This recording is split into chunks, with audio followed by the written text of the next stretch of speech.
शिक्षा और स्वास्थ्य के क्षेत्र में आत्मनिर्भरता की जो अलख जगाई।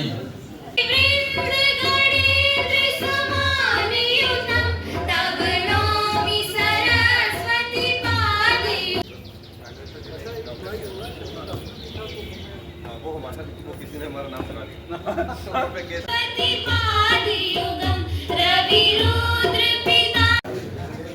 उसके उच्चतर आयामों से रूबरू कराया। खुजली तो थी कि कुछ करना है। आप वाराणसी में शिरकत किए हैं, कितना बदलाव देखते हैं वाराणसी में? बहुत बदलाव है। मेरे तो ननिहाल यहाँ से हैं, तो मैंने बचपन में बहुत टाइम लगाया है वाराणसी में भी और बड़ा गांव में भी।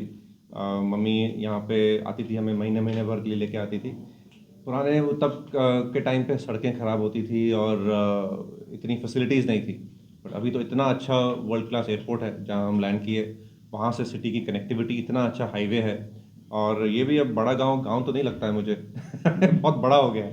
तो एकदम मेरे ख्याल से प्रगति तो काफ़ी फास्ट है और फैसिलिटीज़ एंड सुविधाएं काफ़ी डेफिनेटली ग्रो हुई हैं। देखा जाए तो काफ़ी बड़ा जो क्षेत्र जो है ग्रामीण क्षेत्र है भारत का, जो है जिस तरीके से आपने परफॉर्मेंस अपने किए ओले के माध्यम से, ओला के माध्यम से जो है, तो क्या ग्रामीण क्षेत्रों में भी कुछ सुविधाएं उसमें सुलभ कराएंगे आप? बिल्कुल, ग्रामीण क्षेत्रों पे हमारा डेफिनेट फोकस है। जैसे शुरू में ओला कैब्स थोड़े बड़े शहरों में था, बट अब 200 शहरों में देश में फैल गया है। और अब हमारा नेक्स्ट फेज ऑफ एक्सपेंशन है कि जैसे जैसे कि गांव है, बड़ा गांव हुआ, ऐसे बहुत सारे देश में गांव हैं। देश में तो ज़्यादातर नागरिक गांव में ही रहते हैं, तो उनके लिए special lower cost transport service हम कुछ लाएं, 4 व्हीलर, 3 व्हीलर, 2 व्हीलर। इसके साथ साथ इलेक्ट्रिक व्हीकल्स में भी बहुत इंपॉर्टेंट है कि जो गांव में नागरिक रहता है उसको इलेक्ट्रिक व्हीकल खरीदने का मौका मिले, क्योंकि इलेक्ट्रिक व्हीकल से खर्चा आपका ट्रांसपोर्ट का 1/10 हो जाता है, एक 1/10। तो एक इंसान जो आज पेट्रोल का स्कूटर यूज़ कर रहा है या बाइक यूज़ कर रहा है, उसकी जगह अगर इलेक्ट्रिक बाइक यूज़ करेगा तो उसके लिए सेम महीने का कम से कम 5 से 10 हज़ार रुपया सेविंग होएगा, क्योंकि वो दिन अपनी दिहाड़ी अपने स्कूटर पे या बाइक पे लगाता है। तो हमारा काफ़ी एक्सपेंशन हो रहा है ये ग्रामीण क्षेत्रों में, हम अपनी दुकानें खोल रहे हैं ओला इलेक्ट्रिक की भी। सो दोनों पर्सपेक्टिव से transport service and electric vehicles, काफ़ी एक्सपेंशन इन रूरल एरियाज हम करेंगे। ओला की अगर बातें की जाए, जो ईवी जो है और तमाम ऐसी कंपनियां हैं जो इसमें कंपटीटर आती है इसमें, तो अब किससे कंपटीशन मानते हैं आप, और इसमें क्या और सहूलियत देने की तैयारियां हैं? देखिए, कॉम्पिटिटर तो हैं बहुत सारे, और कॉम्पिटिटर होना अच्छी बात भी है, क्योंकि उससे नागरिक के लिए, कस्टमर के लिए हर कंपनी का फोकस बढ़ जाता है। बट हम नहीं मानते कि हमारा फोकस किसी कॉम्पिटिटर पे है। हमारा फोकस हमारे कस्टमर पे है। हमारा फोकस है कि हम देश की प्रगति में कैसे अपना हाथ बटाएं और कैसे उसमें अपना कंधा भी लगाएं और तेज़ी रफ्तार और बनाएं। लड़कियों के लिए या जो ओला जो है कुछ और भी ऐसी फैसिलिटी लाएगी उसमें जो कम रेट के हों, जिस तरीके से जो ग्रामीण क्षेत्रों में भी अब बजट एक थोड़ा सा उनके लिए सर्वाइव नहीं हो पाता, तो क्या कुछ सस्ते दर पे भी कुछ ऐसी लाने की कुछ तैयारियां हैं या एजुकेशन के हिसाब से? हाँ, बिल्कुल। ट्रांसपोर्ट सर्विसेज का कॉस्ट कम करना एक बहुत इंपॉर्टेंट फोकस है, स्पेशली रूरल एरियाज़ के लिए।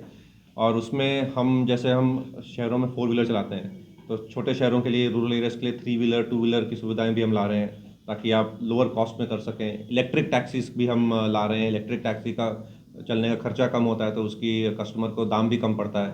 तो ये सब चीज़ों को हम रूरल एरियाज़ में, ग्रामीण क्षेत्रों में डेफिनेटली एक्सपैंड करेंगे। एक चीज़ और भी रहा, महाकुंभ भी आप जा रहे हैं जो। बिल्कुल। तो उसमें जिस तरीके से जा रहे हैं, तो कितना आप उसमें किस पर नज़रिए से देखते हैं महाकुंभ को? जो 144 साल के बाद बताया गया, जिस तरीके से क्राउड है, भीड़ है जा रही है वहाँ पे, तो व्यवस्थाओं को लेकर क्या सोचते हैं?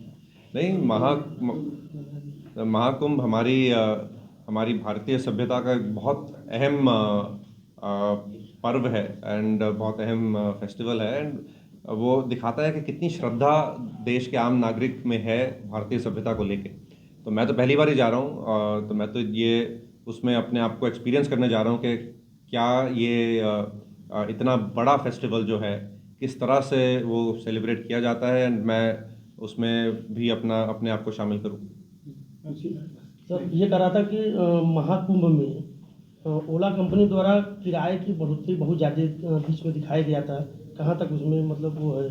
जैसे ओला कंपनी पहले एक रेट फिक्स था कि हम जैसे बड़ा गांव से बीएचयू तक जाएंगे, तो ये ओला फिक्स किया था। लेकिन ये जो महाकुंभ चल रहा है, इसमें हरगुआ से लेकर और बीएचयू तक का किराया लगभग 800 रुपया से लेकर 900 रुपया तक दिखाया गया।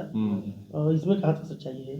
देखिए, हर रूट का रेट तो मैं नहीं खुद से देखता हूँ और वो तो लोकल टीम्स होती हैं। बट हमारा अगर कभी रेट अगर बढ़ा भी हो तो शायद उस टाइम पे बहुत ज़्यादा डिमांड आ गई हो और ताकि हम और कस्टमर को सर्व कर पाएँ तो थोड़ा सा 20-50% रेट शायद बढ़ गया हो फॉर दैट उस घंटे के लिए या उस 2 घंटे के लिए।